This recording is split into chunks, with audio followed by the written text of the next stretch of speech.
پھر آگے اللہ تبارک و تعالیٰ ارشاد فرماتا ہے وَآتَ الْمَالَ عَلَىٰ حُبِّهِ ذَوِي الْقُرْبَىٰ، رشتہ داروں پہ خرچ کرو، وَالْيَتَامَىٰ، یتیموں پہ خرچ کرو، یتیموں پہ مال خرچ کیا کرو اگر اللہ نے آپ کو دیا ہے۔ اللہ قرآن میں ایک جگہ دوسری جگہ ارشاد فرماتا ہے کَلَّا بَل لَا تُکْرِمُونَ الْيَتِيمَ، اور کہا کہ تم لوگ ایسے ہو کہ یتیم کی عزت نہیں کرتے، یتیم کی تکریم نہیں کرتے۔ روئے زمین میں سب سے جو ہے وہ بہترین گھر وہ ہے جس کے اندر یتیم بھی ہو اور اس کی عزت بھی کی جائے، اور سب سے بدترین گھر یا سب سے بدترین گاؤں وہ ہے جس گاؤں میں کوئی یتیم ہو اور اس کی عزت نہ کی جائے۔ تو کہا مال خرچ کرو اللہ کی محبت میں، آپ انگلیوں پہ گر سکتے ہیں، بس یہ 3-4 باتیں کہہ کے میں اپنی گفتگو ختم کر رہا ہوں۔ کس پہ خرچ کرو؟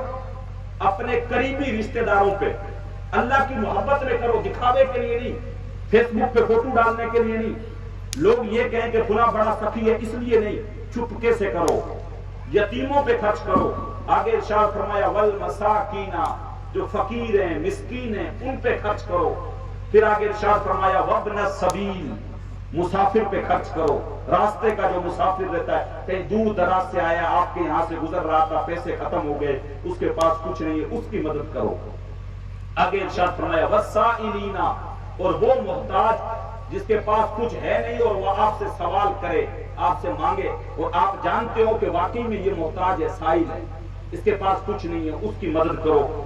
آگے جو ہے وہ اللہ تبارک و تعالیٰ نے ارشاد فرمایا وَفِي الرِّقَابِ، اور غلام آزاد کرو۔ یہاں اس سے مراد ایک معنی یہ بھی ہے کہ وہ بندہ جس کی گردن پھنس گئی ہو قرضے میں، جو کسی وجہ سے ڈوب گیا ہو، جس کی ساری منڈی جو ہے وہ لٹ گئی ہو، اس کی گردن پھنس گئی ہے، کسی کے یہاں پہ جو پیسے اٹھا لیے ہیں بیاج پہ، اب کیا کریں، مرتا کیا نہیں کرتا، تو کہا اس کی گردن کو چھڑاؤ، نیکی یہ ہے، اللہ نے تمہیں دولت دی ہے، چپکے سے اس کا قرضہ ادا کر دو، یہ جو ہے نیکی ہے۔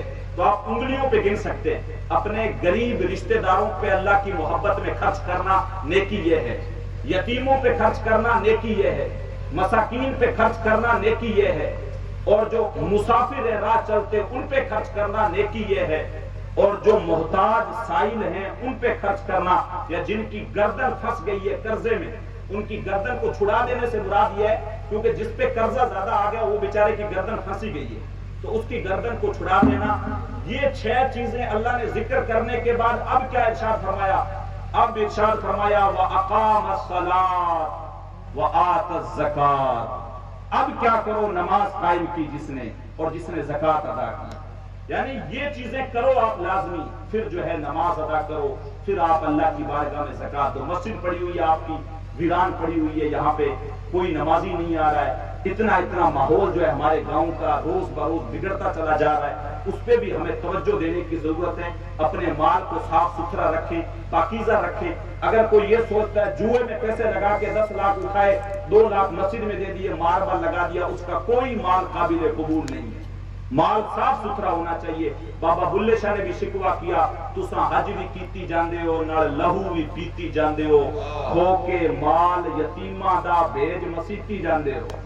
ہمارا معاملہ یہ، غریب سے چھین لو، اس کی گردن پہ پاؤں دے کے اس کا خون نچوڑ دو، اچھا بہت آگے 50,000 مسجد میں دے دو، ماربل لگا دو، دریاں بچھوا دو، کہ تساں حج بھی کیتی جاندے ہو، نال لہو بھی پیتی جاندے ہو، کھو کے مال یتیماں دا بھیج مسیتی جاندے ہو، نفس تے چھری پھیر دے نہیں، دمبے کیتی جاندے ہو۔ کتنے بکرے گئے؟ 36 40 جتنے بھی خیر ہو گئے، نفس تے چھری پھیر دے نہیں تے دمبے کیتی جاندے ہو، پھٹ دلان دے سیندے نہیں تے ٹوپیاں سیتی جاندے ہو، فرض بھلائی بیٹھے ہو تے نفلہ نیتی جاندے ہو۔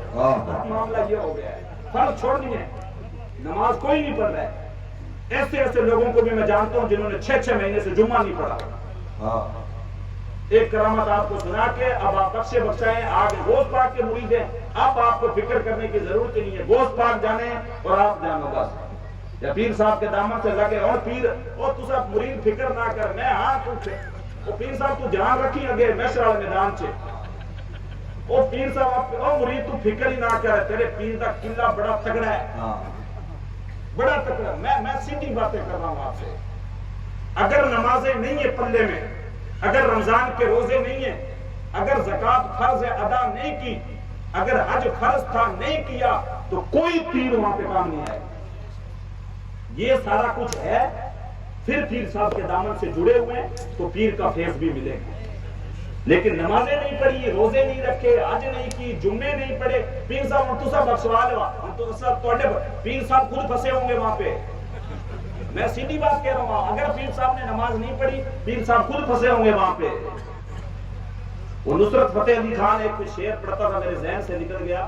اتھے عملاں تے ہونے نے نبیڑے, کسے نہیں تیری ذات پوچھنی.